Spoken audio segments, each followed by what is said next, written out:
한 주간 싱가포르 뉴스를 시작하겠습니다. 싱가포르는 코로나 테스트 역량을 더 늘려서 하루에 2만 1000건 이상의 테스트를 할 수 있게 되었다고 하고요.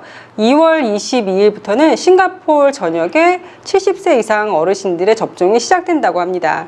싱가포르에서도 코로나 재감염 사태가 일어났는데요. 작년 4월에 감염되었던 사람이 올 1월에 다시 재감염되었다고 합니다. 전 세계의 상황을 살펴봤을 때 감염되고 나서 3개월까지는 면역력이 있는 상태고요. 3개월 후에는 면역력이 떨어져서 다시 재감염될 수 있다고 합니다. 싱가포르 국립아이센터에서 한 남성이 코로나 백신 5회분에 해당하는 양의 백신을 접종하게 되었는데요. 커뮤니케이션 오류 때문에 발생한 일이라고 합니다. 백신 한 병당 6회 정도 접종할 수 있다고 하잖아요. 그런데 이거를 한 병을 미리 여러 병에 나눠 놓는 건지 아니면 그때그때마다 주사 바늘을 꽂아서 필요한 양만큼 뽑는 건지 잘 모르겠는데요. 아무튼 주사 놓는 사람이 1회 분량의 주사액이 준비된 줄 알고 주사를 놨는데 그게 거의 원액이었다고 해요. 국립아이센터는 접종을 해주는 건 아니고요. 시범적으로 예방 접종 훈련을 하다가 이런 일이 발생해서 더 이상 접종을 하지 않고 그 국립아이센터에서 일하시는 분들도 모두 국립병원에 가서 접종을 했다고 합니다. 자가격리 중에 4번이나 시설을 이탈했던 말레이시안 PR이 있었는데요. 이 PR 자격을 박탈을 했다고 합니다. 지난 10년간 각종 동남아시아 대회에서 말레이시아를 대표해서 수영에 나섰던 싱가포르 영주권자가 싱가포르 군대를 제때 가지 않은 혐의로 징역 8주의 실형을 선고받았는데요. 그런데 이 사람이 아예 군대를 안 간 게 아니라 유학 때문에 미국에 나갔다가 중간에 와서 신체 검사를 하고 다시 미국에 갔나 봐요. 신체 검사를 받으면 신체 검사 받고 나서 뭐 언제까지 군대를 들어가야 되나 봐요. 근데 그 기간에 군대를 못 들어갔는데 계속 군대 연장을 해달라고 신청을 했는데 그게 안 됐나 봐요. 그리고 나서는 대학교를 졸업하고 싱가포르에 다시 돌아와서 군대를 2019년 4월에 입대를 했대요. 그리고 올해 2월 2일 날 제대를 했는데 그럼에도 불구하고 제때 가지 않았기 때문에 실형을 선고받았다고 합니다. IS에 가담하기 위해서 시리아로 가려고 계획했던 싱가포르에 살고 있던 말레이시안이 검거된 후에 말레이시아로 추방되었고요. 함께 가려고 했던 와이프는 파트타임 종교 강사였대요. 이 와이프는 싱가포르였는지 추방되진 않았고요. 2년간 종교 강사 일을 하지 못하게 되었고 현재 종교 심리 상담을 받고 있다고 합니다. 이 말레이시아 남성은 종교를 좀 더 깊게 공부해보고 싶어서 인터넷에 들어갔다가 거기에서 IS의 선전물들을 보게 된 거예요. 근데 이걸 보면 볼수록 그 사람들의 행위가 정당성이 있다고 느껴지고 그래서 본인도 힘을 보태야 되겠다고 생각을 했나 봐요. 모든 건 장단이 있는 것 같습니다. 인터넷을 통해서 여러 가지 정보를 얻을 수 있고 그거를 얼마든지 효율적으로 이용할 수 있는데 또 이렇게 안 좋은 정보들을 얻을 수 있고 그것 때문에 나쁜 일이 생기기도 하잖아요. 선생님들과 부모님들이 꼽은 아이들한테 가장 안 좋은 영향을 주는 게 유튜브가 1위로 꼽혔다고 하더라고요. 코로나가 대체 언제 끝날까에 대한 기사가 있었는데요. 블룸버그는 전 세계 백신 접종 데이터베이스를 구축했는데요.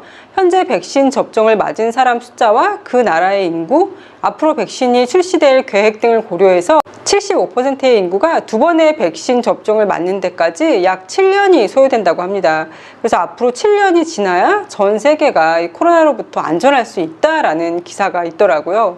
이 균이나 바이러스가 참 무서운 것 같은 게 예전에 패스트가 거의 한 3번에 걸쳐서 사람들을 많이 사망시켰는데요. 그때 패스트 때문에 사망한 사람의 숫자가 전 세계 인구의 한 반 정도가 사망했다고 하더라고요. 그리고 스페인 독감도 3번의 대유행을 걸치면서 굉장히 많은 사람들이 사망을 했잖아요. 지금 또 코로나가 지나가면 언젠가는 또 다른 균이 나오지 않을까 하는 염려가 되더라고요. 싱가포르는 물 부족 국가이고 현재 음용으로 사용하고 있는 물은 모두 말레이시아 조호바루에서 수입을 하고 있거든요. 음용수를 수입하는 게 계약이 한번 끝났었고 다시 재계약을 맺은 게 2061년에 계약이 끝납니다.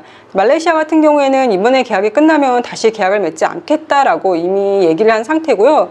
싱가포르 정부에서는 그렇지만 계속해서 한번 말레이시아와 협상을 해보겠다라고 얘기를 했었어요. 근데 싱가포르 같은 경우에는 말레이시아만 의지할 수 없고 스스로 해결을 해나가야 되잖아요. 그래서 그 중에 하나 하는 게 담수화 작업입니다.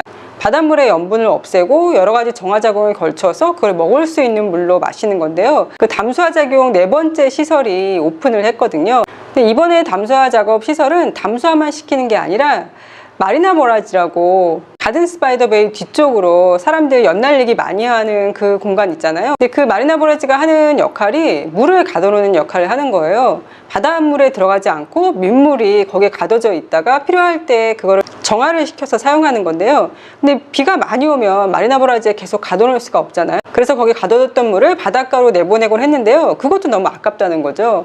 그래서 이번에 새로 생긴 시설은 마리나 모라지에서 그렇게 멀지 않은 곳에 있고, 비가 많이 와가지고 마리나 모라지에 있는 물을 바다로 내보내야 될 경우가 생겼을 경우에 그 물을 이번에 새로 생긴 시설로 옮겨가지고 그거를 정화시켜서 사용할 수 있게끔 한다고 합니다. 그러니까 이번에 새로 생긴 시설은 두 가지 역할을 하는 거예요. 바닷물을 정화시키는 작업과 마리나 모라지에 있는 물을 비가 많이 왔을 경우에 옮겨서 정화시키는 일을 한다고 합니다. 싱가포르 호커센터나 푸드코트에 가보신 분들은 알겠지만 보통 사람들이 본인이 먹은 음식과 쟁반을 그냥 식탁에다 놔두고 나가요.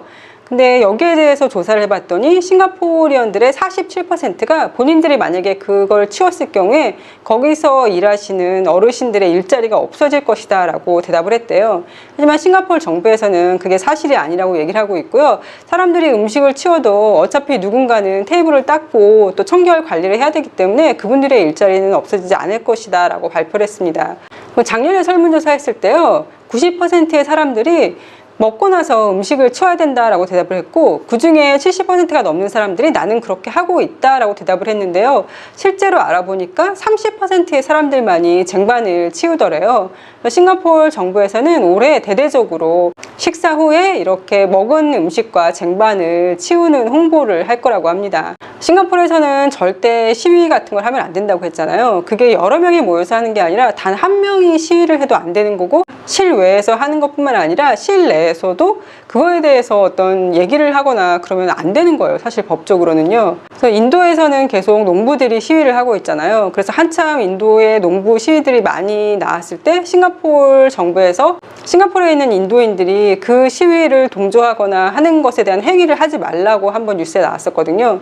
이번에는 미얀마에서 평화 시위를 하고 있는데요. 거기에 대해서 또 싱가포르에서 어떤 시위를 계획하지 말라는 경고송 기사가 나왔습니다. 싱가포르 경찰은 성명을 통해서 싱가포르에서 일하거나 거주하는 미얀마인들의 온라인 게시글들을 알고 있으며, 최근 미얀마 사태에 관련해 싱가포르에서 시위를 계획하고 있으며 사람들의 참여를 독려하고 있다라고 밝히면서요, 싱가포르에서 경찰 허가 없이 공공의회를 조직하거나 참여하는 것은 불법이며 공공질서법에 따른 위법 행위에 해당하는 것이다 라고 상기시켰고요.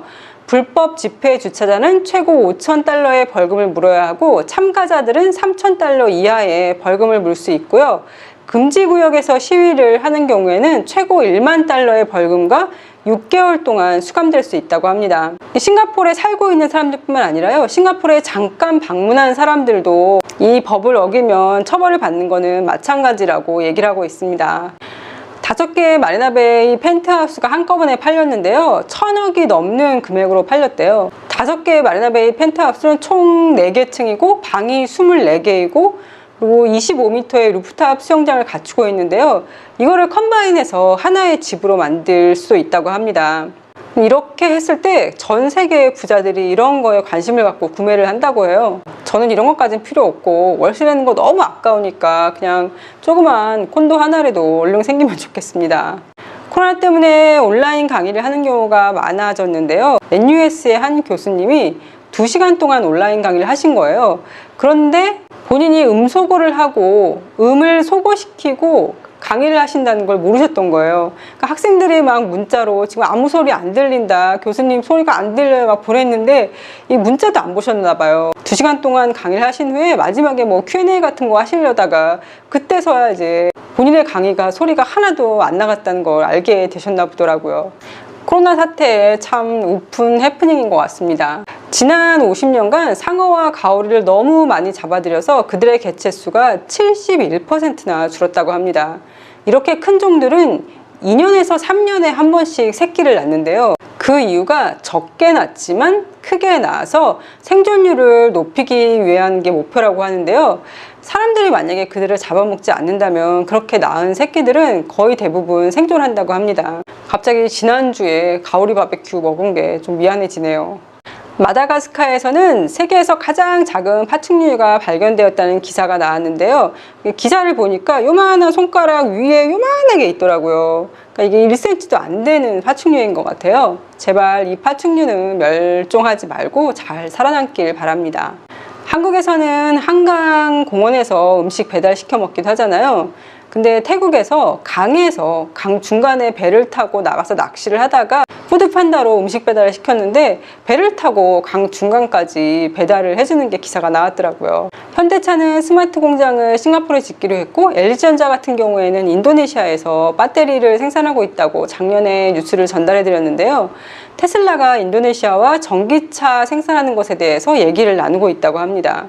동남아시아가 인구가 많고 특히나 젊은 인구도 많고, 그리고 인도가 현재는 인구가 2위지만 앞으로 몇 년 후에는 중국을 넘어서서 인도가 1위가 될 거라고 하더라고요. 그렇게 큰 시장들이 있어서 전 세계의 기업들이 동남아시아로 오는 것 같습니다.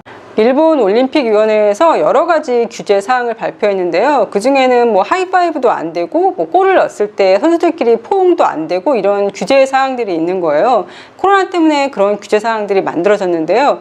그런데 아이러니하게도 도쿄올림픽위원회에서는 콘돔을 15만 개를 선수들한테 배포할 계획이라고 합니다. 그래서 악수도 못하게 하는데 콘돔을 배포한다는 게 참 넌센스다라는 기사도 있었습니다. 2월 10일 남태평양 지역에서 규모 7.7의 해저 지진이 발생해서요, 호주랑 뉴질랜드에서 쓰나미 경고를 내렸었거든요. 다행히 쓰나미는 발생하지 않았고 그 쓰나미 경고는 풀렸다고 합니다. 폭우나 폭풍우나 지진, 화산 이런 것들이 모두 지구가 스스로 정화작용을 하려고 일어나는 게 아닌가 싶어서 앞으로 더 자주 일어나지 않을까 하는 무서운 생각이 들더라고요. 기술 혁신 선두주자로 변화무쌍한 트렌드를 따라가는 제품을 꾸준히 개발해 왔는데, 특히 LG 싱큐 기술은 음성 제어 및 인공지능 기술을 통해 가정생활의 간소화를 목표로 하고 있다라고 LG 제품들에 대한 기사가 나왔습니다. LG 스타일러, 냉장고, 공기청정기, TV 등에 대한 설명이 나와 있었고요. LG의 모든 제품은 라자다나 쇼피에서 살 수 있다고 합니다. 한국의 예능 프로그램인 윤스테이가 어떤 프로그램인지에 대한 기사도 나왔고요. 전 세계의 K-팝 밴들이 환경운동을 하고 있다는 기사가 나왔습니다. 숲을 살리기 위한 청원부터 자연재해를 입은 사람들을 위해 모금을 하는 등 여러 가지 환경운동들을 활발하게 펼치고 있는데요. 이렇게 할 수 있는 이유는 K-팝 팬층이 너무 두터워서 소셜미디어의 파워가 굉장히 강력해서 그것들을 이용해서 이런 활동들을 할 수 있다고 합니다. K-팝도 너무 자랑스럽고, 그리고 전 세계의 K-팝 팬들도 이렇게 훌륭한 일을 하고 있어서 너무 자랑스럽고 감사하고 그렇습니다. K-팝은 사실 굉장히 유명하잖아요. 우리나라에서만 유명한 게 아니라 전 세계에서 유명하고 한데, 이런 사람들이니까 이런 일을 할 수 있지라고도 생각할 수 있지만, 아주 작은 거라도 혹은 아주 미미한 거라도 나의 어떤 선한 영향력으로 인해서 단 한 사람이라도 도움을 받을 수 있다면 그것도 굉장히 가치 있고 소중한 일인 것 같거든요. 각 개인 한 사람 한 사람 누구나 그런 일을 할 수 있다고 생각을 합니다. 그리고 오늘 점심에 댐실에 있는 창 레스토랑에 다녀왔거든요. 거기가 갈비탕이 굉장히 맛있잖아요. 그래서 아이들하고 신랑이랑 같이 점심 먹으러 다녀왔는데요. 거기 매니저님께서 싱가포르에 처음 오시고 지난주에 격리가 끝나시고 이번 주부터 일하신다고 하시더라고요. 그런데 제 채널을 보신다면서 너무 반갑게 인사를 해주셔서 참 감사하더라고요. 싱가포르에 살고 계시는 분들, 싱가포르에 이제 막 정착하신 분들, 그리고 한국에 계시는 모든 분들 새해 복 많이 받으시고 건강하세요.